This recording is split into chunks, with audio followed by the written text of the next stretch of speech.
Hoje, sexta-feira, 13 de maio. E eu quero, falando em sexta-feira 13, me lembra mistério, me lembra coisas assim, né, que eu não entendo muito bem, o mistério da vida, da fé. E aí, sexta-feira também é dia do meu amigo André Neto chegar com histórias misteriosas de Porto Alegre. Mas antes dele contar qualquer história misteriosa, eu quero saber se ele tem alguma superstição para sexta-feira 13 e o que dizer dessa famigerada data. André, bom dia, amigo, pode chegar. E aí, Cris, beleza pura? Como é que tá? Cris, esse lance da sexta-feira 13, sabe que eu tive onde morreu o Jacques de Molay, o último templário, o guerreiro templário, lá em Paris, bem na ilha de La Cité. Tá lá o lugar onde ele foi queimado, e foi nessa data, foi em 1307, uma sexta-feira 13, o rei Filipe o Belo que condenou, e os templários, né, onde encerrou a ordem ali, e dizem que a partir disso que se ficou a mística da sexta-feira 13, né, ser um dia macabro, um dia, né, enfim, com as suas peculiaridades e tal. E tu sabe que, pô, eu mais gosto de acreditar nisso que de fato às vezes acredito, sabe? Porque eu tenho um interesse por querer gostar, assim, mas às vezes essa coisa de ir buscar a razão, ir atrás da informação e querer estudar e tudo mais, acaba fazendo com que a gente fique mais pé no chão. A razão nos coloca um pé no chão, né? Mas eu gosto de acreditar mais do que acredito. Então, tipo, eu não tenho nenhuma superstição, não faço nada, assim, mas eu amo o dia e amo viver todas as aventuras que me proporem nessa data. Olha só, então, no dia que foi executado o último cavaleiro templário, né? Diz a lenda, vê se eu entendi certo. Foi numa sexta-feira 13, e aí criou-se essa mística sobre essa data. Que loucura! Exactly. 1307 foi que aconteceu isso. Eu tive exatamente onde o cara foi queimado lá, onde foi amarrado lá, o Jacques de Molay. E muito louco, assim, tipo, TV. Então, tipo assim, eu vivo todas as coisas místicas. Também na Espanha, vivi isso aí. E tem muitos eventos na sexta-feira 13. Aí, né? Aí tem gente que diz que não foi exatamente na sexta-feira 13 o evento e coloca um evento na sexta-feira 13 para aproveitar o algoritmo, aproveitar o embalo, né? Para aproveitar, né, a força que tem a data. E tem outras pessoas que dizem que realmente esses eventos, coincidentemente, aconteceram em sexta-feira 13. Então eu também tive em Toledo, na Espanha, onde vários eventos com relação à Inquisição, queima de bruxa e tal, foram na sexta-feira 13, em outros anos. Então é muito louco, né? A gente nunca sabe se esses assuntos assim místicos, esotéricos, né, eles acontecem mesmo, de fato, assim, com essa conjunção de coisas, assim, ou se é uma criação nossa. Eu acho que esse mistério também faz parte da aventura, que é isso aí, tipo, às vezes eu não quero também colocar tanta razão nisso tudo. Não sei. As bruxas, mas que elas existem. Ah, elas existem. Exato, bem lembrado, exatamente. Uma história cabulosa de Porto Alegre, que eu sei que tu tem várias para nos contar. E hoje, qual será, meu amigo? Cris, eu trouxe a história que eu mais amo, que eu adoro. Claro que eu sei que a história é bizarra, a história é horrorosa, é tétrica, enfim. Mas, ao mesmo tempo, ela é fascinante, ela é incrível, ela é cheia de elementos. Ela conta a história de Porto Alegre, ela passa pelos personagens muito importantes, dá para contar a história da cidade através dessa história, que é a história da... Não sei se a chefe Ju já fez linguiça de carne humana, espero que não. Ah, menino! Do açougueiro da Rua do Arvoredo. Adoro tem também. Gente que fazia, né? Com todo respeito às pessoas que viraram linguiça, gente. Porque, sério, porque isso é verdade, isso não é mito, né, André? Isso aconteceu, né? Não é mito. Isso é história, é verdade, com todo respeito, mas essa história me fascina, gente. Fazer o quê? Claro, é que a gente está distante da história, né? Como foi lá no século XIX, né? Mas se esquece que foram pessoas que viraram linguiça, né? Tipo, pessoas que no mínimo morreram. Isso é um fato. A gente não tem exata comprovação da linguiça, que é óbvio, né? Não se achou nenhuma linguiça de carne humana, então não conseguiu se levar para o tribunal uma linguiça e tal. Mas o evento em si, ele aconteceu, pessoas foram mortas, né? Desapareceram. E isso trouxe toda essa história à tona. E para mim o mais fascinante de tudo é o enredo, é como isso está preso, como isso está amarrado e tal.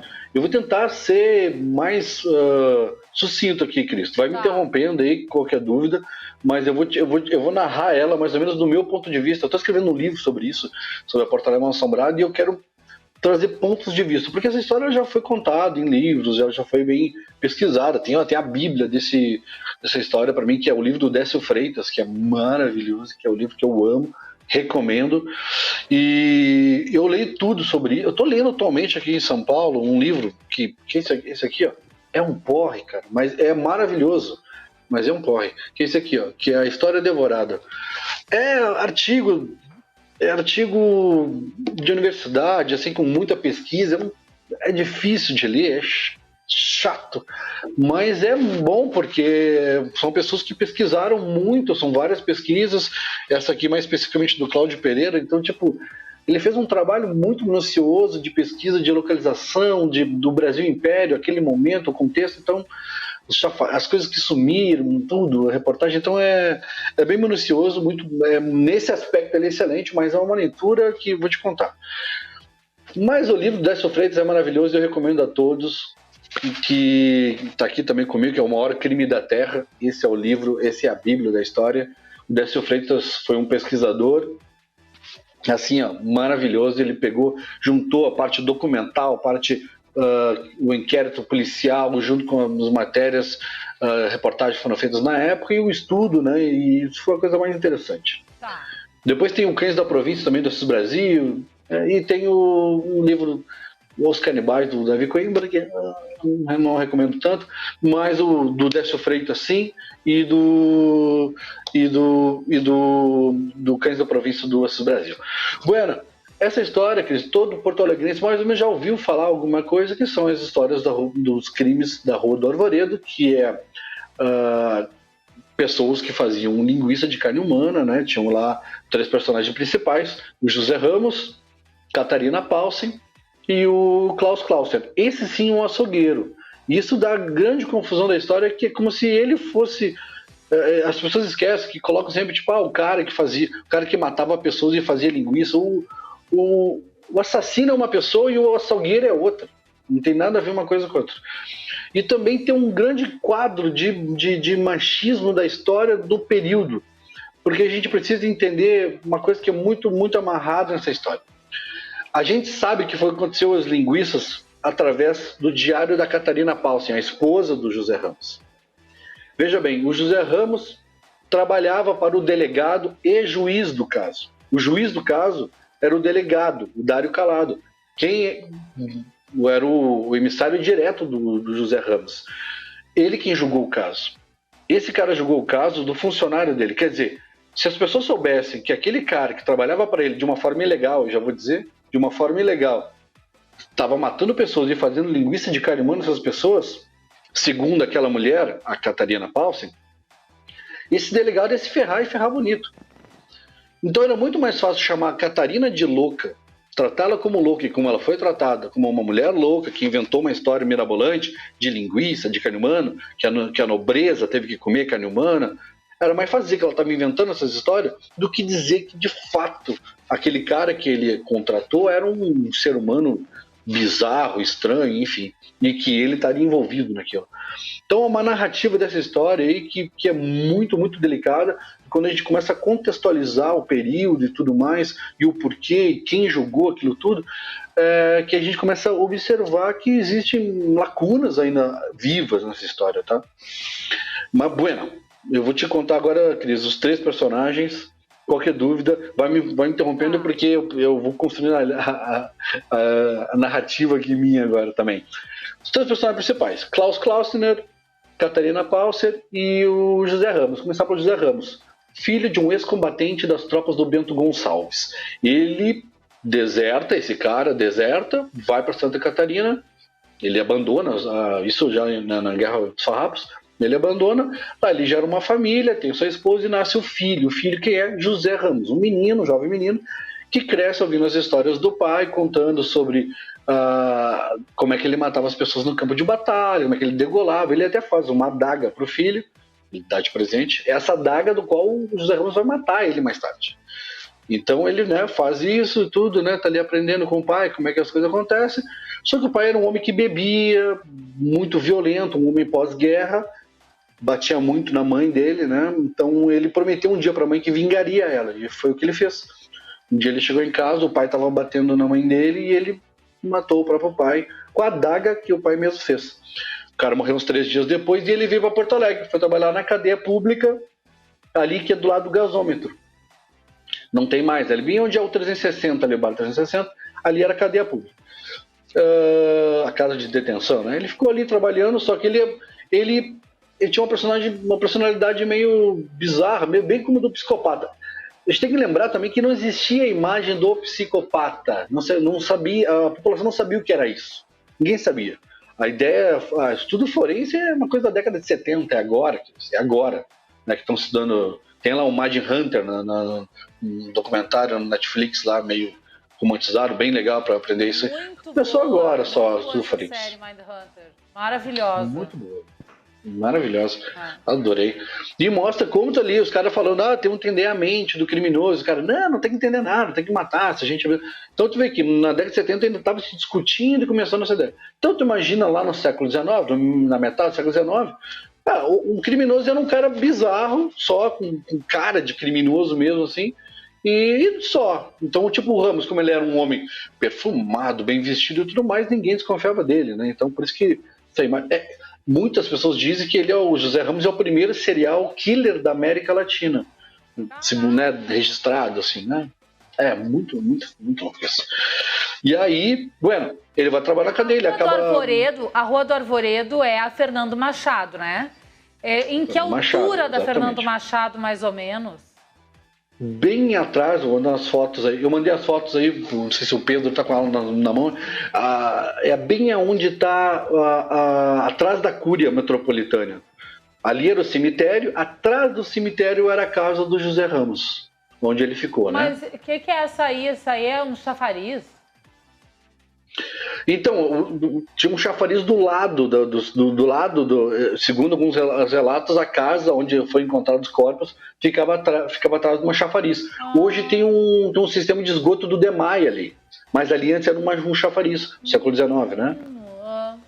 Tá, e sacou? aí? E aí do lado agora é a Cúria, e antes da Cúria era o cemitério, e atrás ali era a casa.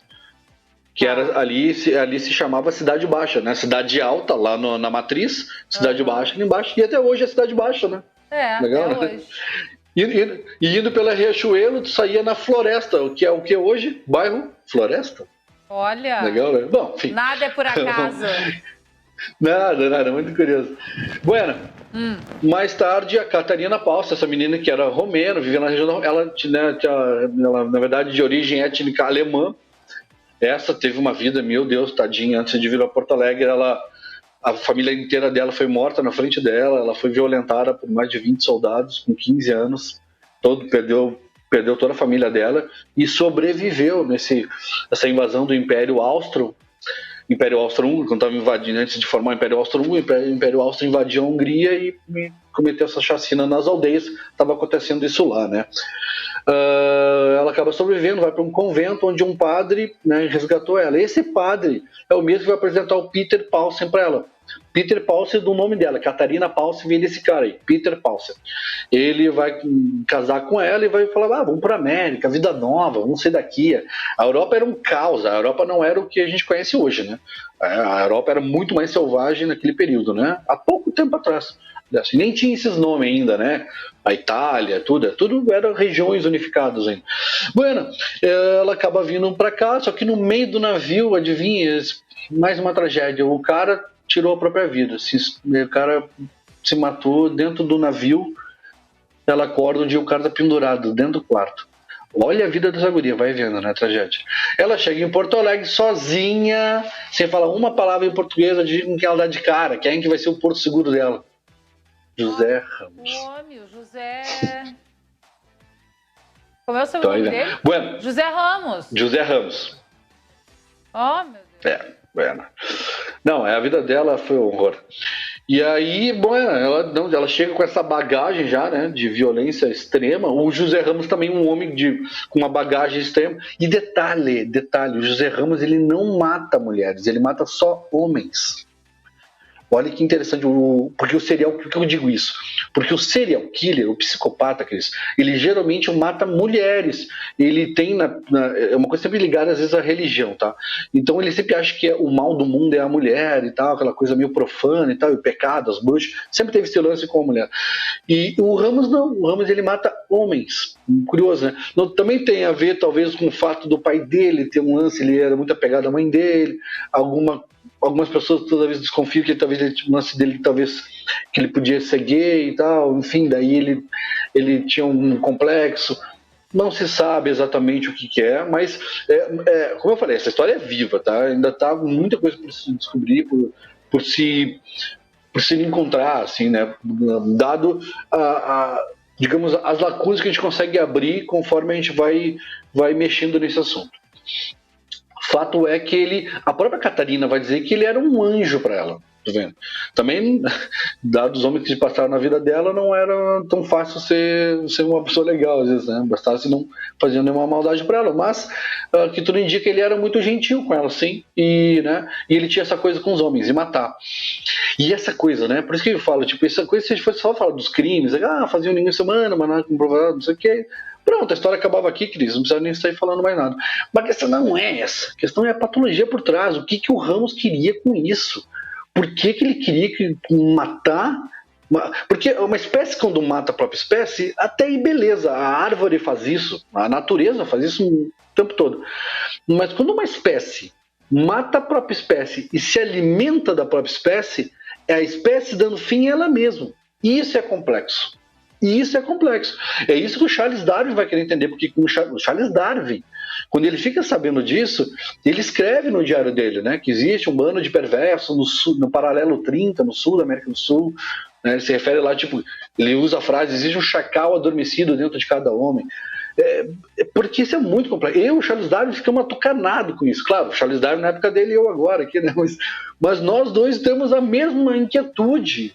Por que o ser humano, o que passou na cabeça do Ramos de querer fazer com que a sociedade, os nobres da época, porque ele não comeu, segundo os registros, ele não comeu carne humana, mas ele queria que os nobres comessem. O que ele queria devolver para a sociedade? Qual era o castigo? O que queria ele, sabe? Isso é complexo, né? Isso que é muito louco. E a gente acaba não mexendo nessa história porque envolve muitas coisas. Mas, bueno, vamos lá, já que eu falei sobre a Catarina, não me deixa me perder, porque essa história eu amo. Talvez tivesse mais de um programa só para contar essa história, porque ela é fascinante. Aí vem o terceiro personagem, que é o Klaus Clausen, um açougueiro, esse de origem alemã. Ele tinha um açougue, o dono do açougue. Ele ficava ali na Riachuelo, atrás da Igreja das Dores. E o Ramos foi trabalhar lá com ele, tal. Depois que ele é expulso da cadeia pública, porque um dia ele foi visto estrangulando um cara, um Campara, que era tipo um Robin Hood da cidade, assim. Então isso chocou muito a imagem pública. Então ele acabou sendo expulso, né? Só que o Dário Calado, delegado oficial, esse cara é muito famoso, o Dário Calado, tá? Ele é bem famoso, tem Wikipedia sobre ele e tudo. E ele, pode ver que essa história envolvida pessoas famosas, tá?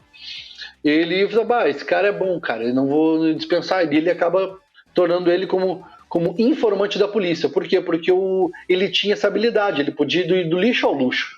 O José Ramos ele podia estar lá numa taberna, lá na Rua da Praia, conversando com os marinheiros, mas também podia frequentar o Teatro de São Pedro, sabe, numa boa, e ele tinha habilidade com línguas, então era um cara perfeito para isso, né? Ele tinha uma boa pinta e tal, então o Dário Calado mantém ele como informante da polícia. Veja bem, não é necessariamente um informante da polícia, especificamente do Dário Calado, diretamente para ele. E assim ele vai vivendo. E ele acaba indo trabalhar no açougue lá com o Klaus Clausen, né? Mas não como açougueiro, ele nunca fez nada no açougue, assim. Quem fazia era o Klaus Clausen. E ele começa com essa ideia, então ele tem dois cúmplices, né? Ele vem com essa coisa de roubar os pertences, que era o que atrairia o Klaus Clausen, né? E poderia justificar as mortes. Mas existia um prazer nesse lance de matar a pessoa. A Catarina fala que ele quase que se aliviava quando fazia isso, ela usou uma expressão de quase que era um orgasmo para ele ter isso. E depois de esquartejar e levar para o açougue. E lá no açougue, que aí sim era feito através do açougueiro, os ajudantes lá faziam linguiça e tal. Então, cara, o Klaus Clausen era um homem animalizado. Ele era um cara, esse sim, uma cara de psicopata, e por isso confundiu muito a população na época. Ele andava todo ensanguentado, com um jaleco todo ensanguentado pelas ruas de Porto Alegre. E parecia, então, tipo, aquele filme Gangues de Nova York, do açougueiro, que o cara. Aí sim, uma imagem assustadora. Então, por isso que as pessoas têm essa coisa, né, o açougueiro. Mas ele não, ele era só um cara animalizado. E tava pelo dane-se, sabe? E ainda ficavam os pertences ali, dividia os pertences, tá tudo bem. Mas ele até não pilha tanto que na quarta, quinta morte ele larga fora. Ele diz, meu, isso aí vai dar problema no campo, eu vou parar com isso aí, tô fora. E o Ramos pensa, esse cara vai me entregar, velho. E aí ele mata o açougueiro. Ao matar o açougueiro, né? Então, ao matar o açougueiro, acabou as linguiças. Saca? Não tem mais linguiça. Aí ele fica um tempo sem matar, ele fica mais ou menos um ano e tal, só que a vontade de matar era maior que ele, né? A Catarina relata isso. E ele vai matar as últimas vítimas. É o começo do fim dele. Ele vai matar o Januário, que é um português que tinha um mercadinho, dá o ritual de sempre, chama a Catarina lá, faz a sopa, dá uma machadada no cara e tal, esquarteja. Só que dele estava enterrando, ele já não fazia linguiça. Por quê? Porque ele não era açougueiro. É bom a gente sempre entender isso. Então ele enterrou as pessoas dentro da casa dele. Só que ele se lembrou que tinha um guri que viu o Ramos falando com o Januário. E o guri dele, esse guri vai me entregar. Ele foi lá buscar o guri. Isso é julho em Porto Alegre, hein? 1863, 1864. Vocês sabem que é julho em Porto Alegre, junho e julho. É frio pra caramba, né? O cara se prestou a sair da casa dele de noite. Foi lá buscar o guri. O Januário tá te chamando. O Januário já tá morto, né, lá na casa dele. Buscou, o Januário tá te chamando. O guri foi lá na casa, pum, matou o guri. Só que o guri tinha um cachorro. E o cachorro ficou na frente de casa latindo. E é o cachorro quem denuncia tudo. E é o cachorro que denuncia tudo. Sim, porque o cachorro começa a latir. Ele foi lá, matou o cachorro também. Por conta, agora, né? Tipo, tem filme disso, André? Tem filme dessa história? Não tem, Cris. Poderia. Não tem, isso que eu acho um pecado. Não poderia, porque olha só, os caras falam lá do Jack Stripador, sabe, de vários crimes na Inglaterra, que é Broadway. E o cara frequentava o Teatro São Pedro, o cara existiu nas ruas, o cara frequentou ruas que são famosas, são conhecidas, o teatro, a cadeia, morreu na Santa Casa. Cara, o Jack Stripador não tem nada, a gente não sabe nem se foi uma pessoa, se foi 5, tem o nome, tem a lenda. Esse roteiro pra Netflix. Pô, nossa, cara, eu tipo assim, eu ajudo e tudo, assim, não preciso nem botar meu nome, mas assim, pelo amor de Deus, Portal, faça alguma coisa. Era pra estar toda sexta-feira essa peça no Teatro São Pedro, que nem na Broadway tem o Fantasma da Ópera. Só que Porto Alegre não toca no assunto, porque assim, a gente não sabe se foi verdade, a gente não tem certeza se foi feita linguiça. E o Fantasma da Ópera foi verdade. Aí acha lindo. Sabe? Isso que eu fiquei indignado. Cara, aconteceu agora com o Moacir Scler, que ele escreveu aquele livro, o Max e os Felinos, que foi plagiado, As Aventuras de Pi, o cara aquele lá, o canadense, plagiou As Aventuras de... E aí o cara, aí quando ele foi confrontado lá, ele disse, é uma história muito boa para um autor muito medíocre da América do Sul. Saca? Tipo assim, é assim que eles tratam as nossas coisas, e a gente não se apropria, porque o que acontece aqui? A gente atacanha. A gente imagina, não vamos ficar falando disso e tal, que isso é muito bizarro. Gente, isso é a história da gente. Acontece, todos nós temos um lado sombrio, negativo. Sabe o que me separa? Sabe o que nos separa? O que é mais louco disso tudo, Cris? E por isso que eu gosto de contar a vida passada desses personagens, porque o que me separa, eu, André Neto, vou me colocar no jogo, eu, André Neto, José Ramos, o ato. Eu não fiz nada que se possa provar. Eu não fiz nada para ser preso. O José Ramos fez. É uma coisa muito pequena que nos separa. O ato. Eu não tive a vida que ele teve, que me levou a essa patologia, ou talvez alguma coisa em mim que falta, que dentro da minha ética, né, me freia de fazer essas coisas, e nele não. Então entender essa doença que naquela época não se pensava, entender o psicopata, a mente de um psicopata, que ele não tem eticamente empatia nenhuma. E que ele sabe que é um crime, porque a sociedade não aceita, mas ele não vê isso como ruim. Não tem nada, toca o coração. Né? Exatamente. Ai, André, Exatamente. adorei a agora. história. Já tô imaginando eu e tu vendendo isso pra Netflix, ficando milionários. A louca. Cris, vamos tomar um café e conversar sobre isso, a história aí. Fazer uma coisa sobre isso, Cris. Vamos sim. Amigo, um beijo, muito obrigada. Adorei, hein? Beijo. Ó, pra uma sexta-feira 13, a história da Rua do Arvoredo.